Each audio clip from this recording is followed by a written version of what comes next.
ኧረ ቤተሰብ እርዱኝ። እንዴት ነው የሚወጣው ይሄ ፈረምባ? ሀያት ቤት እና ሀያት ቤት እናት ሀገር እንግዲህ በዚህ መልኩ እንደምታወጥ አንድ ሙክት ተሰጥቶኛል። ያው ይለያያል። ማሻአላ ተባረከላ። እንግዲህ አማቾች እግር ባይኖር መሄጃ ወዳሻ ቦታ መንጎጃ እንደ ልብ ባችል መራመድ የሱን ውሳኔ ግን ውደድ። አሰላሙ አለይኩም ወራህመቱላሂ ወበረካቱ። ውድና የተከበራችሁ በየትኛውም ዓለም የምትገኙ ቤተሰቦቻችን እንዴት ናችሁ? ሰላም ናችሁ ሆይ? እኛ አልሐምዱሊላህ ረቢል ዓለሚን ሰላም ነን። ሰላማችሁ ብዝት ይበልልን። ዛሬ በአዲስ ቪዲዮ ብቅ ብለናል አብዱል መጂድ ጋር። በጣም የሚያስደስት ነው፣ ደስ የሚል ነው። እንግዲህ ቪዲዮውን ከመጀመሪያ እስከ መጨረሻ ድረስ አይታችሁ ላይክ አድርጎ ሀሳብ አስተያየታችሁን በኮመንት ጻፉልን። እንግዲህ ዛሬ የመጣንበት ቪዲዮ አብዱል መጂድ እንግዲህ ዱብንቅ እያለ ነው። ያው ወደ አማቶቻችን ሀገር ዛሬ እንሄዳለን። እነሱ አያውቁም መሄዳችንን። ያው በድንገት ነው። እንዴት ይቀበሉናል የሚለውን እስኪ ተከታተሉ። ያው እንግዲህ ካሜራ ትንሽ መቀረጽ ያሳፍራል። ያው ከባድ ነው፣ ያስቸግራል። ያው እችን ያዝ አድርጌያለሁ። ለማንኛውም ያው ትንሽ ቀረጽ እያደረኩ እንግዲህ አሁን የምገኘው እንደምታዩት እና ሀያት ቤት ነው ማለት ነው።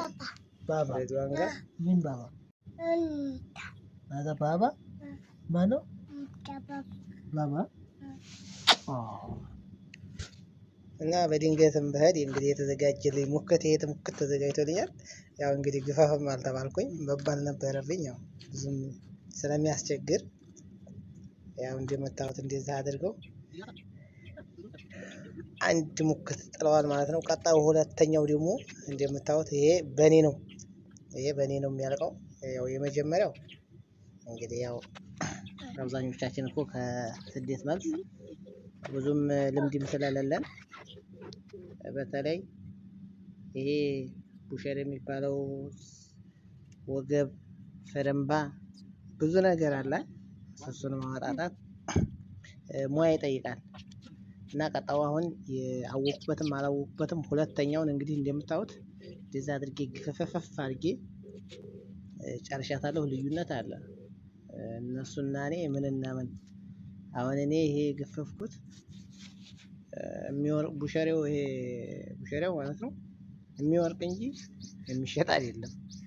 2 4 5 ቦታ ተቀዷል። የነሱ ግን አንድ ቦታ ብስክ አላለች። ያው ቢሸጥም ባይሸጥም ቁልጭ እንዲያለች ነው የገፈፏት ማለት ነው። እና ስንቶቻችንን አማች ሀገር ሄደን በጣም የሚያስቸግረን ሙክት ለመክፈፍ ፈረምባውን ለብቻ ታፋ ለብቻ፣ ኧረ ብዙ ነገር አለ። እና በተለይ የገጠሩ በጣም ይከብዳል። ሁሏን ነገር በደንብ አድርጎ አዘገጃጅቶ ማቅረብ ያስፈልጋል ማለት ነው። እና እንዴት ነኝ እስኪ እንደምታዩት እንደዛ አድርጌ ጨራርሼዋለሁኝ። እና በዚህ አጋጣሚ አማቾቼ ከምንም በላይ በጣም ነው ያስደሰቱኝ። ኑሩልኝ፣ ክበሩልኝ። አማች ሀገር ስንሄድ በጣም ትልቅ ደስታ ነው።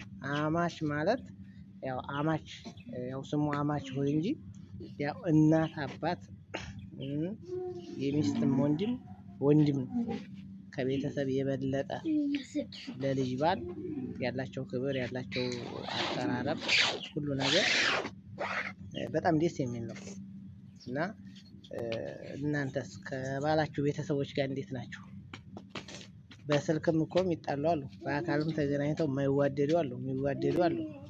ያው እሱ እንግዲህ አላህ ሲያገጣጥም ነው እንጂ ባልና ሚስት እየተዋደዱ እናት አባት ወንድም የባል ቤተሰብ ታልወደዷት በቃ እንዲለያዩ ብዙ ምክንያቶች የሚፈጥሩ አሉ። ሚስት የባልን ቤተሰብ ማትወድ ያለች፣ በቃ በጣም አስቸጋሪ ነው።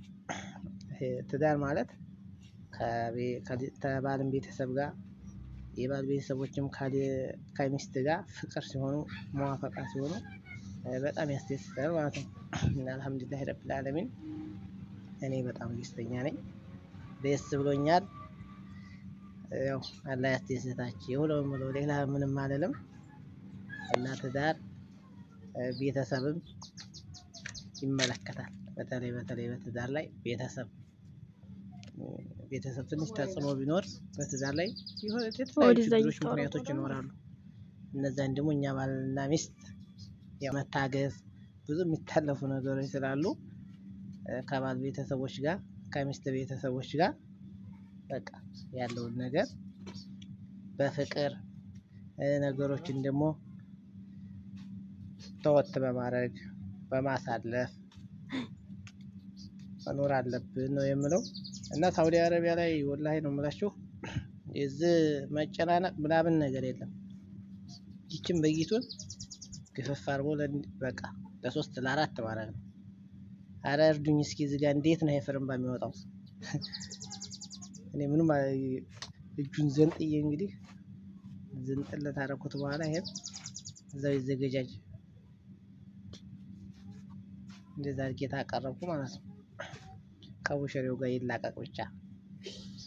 ይኸው እንደምታዩት በጣም ስብ ነው። ሀገራችን በተለይ የሀገራችን ስጋ ላይ በጣም ማሻላ ተባረከላ በጣም ይጥማል። ከውጮች ጋር በምንም አይገናኝም። አሁን ይሄ ነጭ እንደዚህ ስብ ነገር ሳውዲ አረቢያ ሆኖ ውጭ ሀገሮች አይወደድም፣ አይፈለግም። ኢትዮጵያ ግን ደግሞ በጣም ይለያል። እና ሙክቱ እንደምታዩት እንግዲህ በጣም የሰባ ነው። ቢያንስ እስኪ ግን ለማንኛውም ዞሮ ዋናው ነገር መሰረቱ ባልና ሚስት ነው። ወሳኙ ማለት ነው። የሰው ልጅ ስለበላ ስለጠጣ ስላረዱለት ሳይሆን በቃ እንደ ቤተሰብ ተግባብቶ ተነጋግሮ ተከባብሮ ሲኖር ነው እንጂ ይሄ አይዲ ነገር ነው። ይሄ እሱ የተጠቅለለ ወራ ነው የሚያልፍ ነገር ነው። እና ሁላችንም ቢሆን እንግዲህ በተሰጠን የትዳር አጋር ደስተኛ እንሆን። ቤተሰቦቻችንን ረጅም እድሜ ከጤና ጋር እኔ እንጃ በቃ ሰላም አላህ ያደርግልን፣ ጤና አላህ ያደርግልን። ጤና ቢሆኑ ነው ይሄ ሁሉ ነገር እንደዚህ አድርገው የተቀበሉት። እና ክብር ለቤተሰብ፣ ክብር ለሚስት እናቶች በጣም ይገባቸዋል። እንደ ልጅ አክብረው። እኔ አሁን እንትን አላልኩም፣ አሁን ስሄድ አልተናገርኩም፣ ግን እነሱ በቃ ይመጣሉ ብለው አስበው ተዘጋጅተው ነው የጠበቁት። እንግዲህ እንደምታዩት ይሄንን ፍርምባ ለሽ አድርገውልናል። እንብላ ብያለሁ። እንብላ እና ክበሩልን፣ ኑሩልን፣ ቆዩልን። ያው ከምንም በላይ ከምገልጸው በላይ ነው በጣም ደስ ያለኝ። አስደስተውናል። እናንተስ ምን ትላላችሁ? እስኪ ሀሳባችሁን አስተያየታችሁን እስኪ በኮሜንት ጻፉ። ስለ አማቾች፣ ስለ ባል ቤተሰብ፣ ስለ ሚስት ቤተሰቦች እንደ እናት እንደ አባት ይወዷችኋል፣ ያከብሯችኋል። እናንተስ ታከብራላችሁ? እስኪ ሀሳብ አስተያየታችሁን በኮሜንት ጻፉልኝ። እንግዲህ የዛሬ ቪዲዮ ይሄንን ይመስላል ማለት ነው። ቪዲዮውን ተወደዳችሁ ላይክ፣ ሼር አድርጉት። ቻው፣ ሰላም አለይኩም ወራህመቱላሂ